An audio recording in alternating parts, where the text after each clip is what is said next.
Bonjour, bienvenue au domaine Jean Chauvenet. Je suis Christophe Drague, je suis le gendre de Jean Chauvenet. Je vais vous présenter aujourd'hui le millésime 2018, millésime qui était relativement généreux de par sa puissance, de par ses rendements. Nous avons eu un début de campagne qui était, je vais dire, précoce. On avait quelques jours d'avance sur le débourrement début mai. On a eu un printemps qui était relativement humide, mais assez équilibré au niveau ensoleillement. Alors par contre, on a malgré tout eu un orage de grêle qui s'est déroulé le 15 juillet. Donc pour un fait marquant, c'était le jour de la finale de la Coupe du Monde de foot.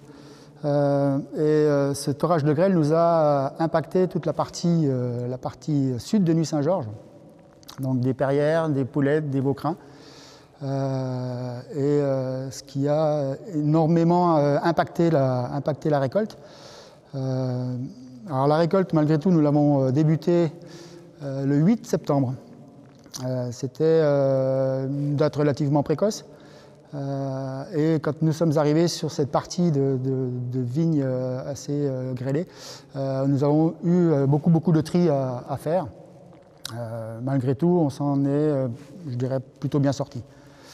Alors on va commencer avec un Nuits-Saint-Georges village 2018. Ce Nuits-Saint-Georges, c'est toujours un assemblage de 4 parcelles qui sont issues du côté nord de Nuits-Saint-Georges. Ces 4 parcelles sont les Alaux, les Saint-Jacques, la Petite Charmotte et les Saint-Julien. Donc on a un âge moyen d'environ 50 ans.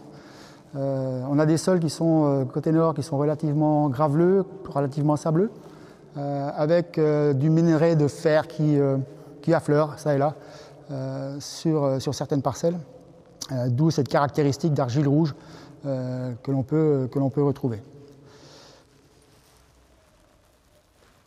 Le premier nez, c'est un nez qui est très épicé. C'est un nez qui est très généreux, qui se donne énormément.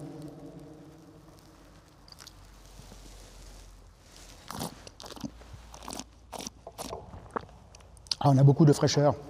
Une attaque en bouche qui est très intéressante. Beaucoup de fruits, cette fraîcheur de fruits qui nous pâtissent le palais. Et on va attendre encore, je pense, 2 à 3 années pour un aboutissement maximum. Cette cuvée a eu le mérite d'être sélectionnée au guide Hachette et de sortir avec 2 étoiles, donc c'est toujours une bonne valeur ajoutée. Le second vin que nous allons déguster maintenant, c'est un Nuits-Saint-Georges premier cru les Bousselot. Alors chez nous, Bousselot, c'est l'appellation de premier cru la plus vaste, dans le sens où elle fait un peu plus d'un demi-hectare, elle fait 55 arts. On est vraiment sur des sols, donc elle est située côté nord également, sur des terres qui sont très sableuses, très argileuses, mais très graveleuses en même temps. Donc on a un bon effet de drainage. Malgré tout, on a une veine de marne en sous-sol qui nous fait un blocage de l'humidité. Donc en général, alors pas toujours ces années où on a quand même un réchauffement climatique qui est relativement important, mais on a quand même une fraîcheur de fruits qui est toujours intéressante. Normalement, ce sont des parcelles qui ne souffrent pas trop du stress hydrique. Alors Bousselot, année de plantation 1986, c'est une parcelle qui est un petit peu délicate au niveau de la vinification. Parce qu'on a vite sur des tanins qui peuvent être très austères et très astringents. Donc pour remédier à cela, on la goûte pendant la vinification, on goûte cette cuvée chaque matin et qui nous donne l'axe de travail pour la journée. Et en général, on fait un pigeage par jour pendant 5 jours et ensuite on travaille plus par, je vais dire tapotage, donc juste immersion du chapeau de façon à ne pas trop extraire de tanins. Qui peuvent être très astringents.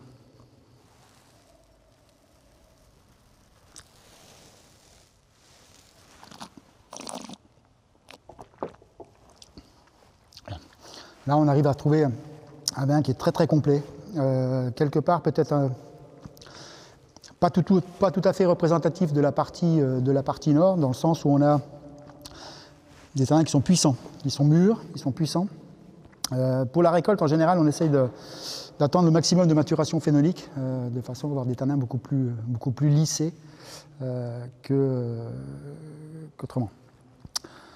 C'est une belle qualité. On a un fruit qui est très présent. Alors, on est quand même sur des fruits relativement noirs, style un peu des vins qu'on peut retrouver sur le côté sud de l'appellation, sur le côté sud de Nuits-Saint-Georges, où on trouve les Rudechaud et Vaucrin et Perrières par exemple. Alors on va terminer la dégustation avec un Vaucrin. Alors Vaucrin, c'est l'appellation la plus médiatisée, je dirais, de Nuits-Saint-Georges.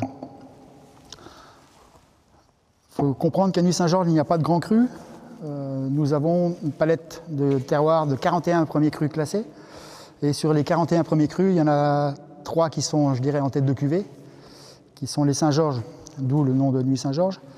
Ils sont les Vaucrins et les Cailles. Ces 3 parcelles sont localisées au sud de Nuits, dans ce qu'on appelle communément le triangle d'or. Donc Vaucrin au-dessus, Cailles et Saint-Georges.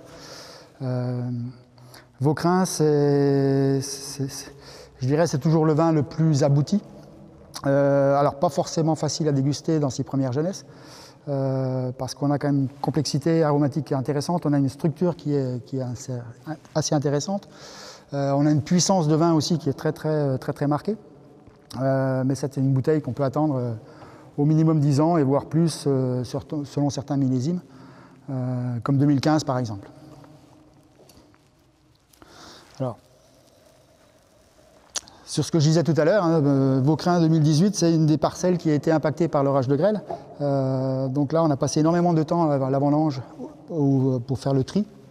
Mais malgré tout, on a réussi à rentrer que des raisins propres, en sachant qu'on demande toujours à nos vendangeurs de faire le tri à la parcelle, et ça s'est relativement bien exécuté.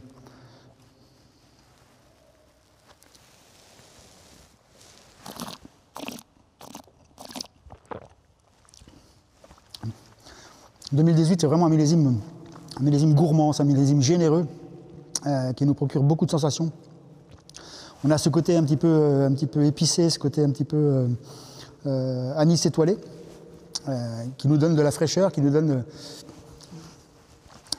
une impression très intéressante en bouche. Alors cette particularité de Vaucrin, c'est qu'on les expédie en général sur des caisses bois, et qui donne un cachet, en sachant que pour nous, c'est l'appellation Grand Cru, quoi.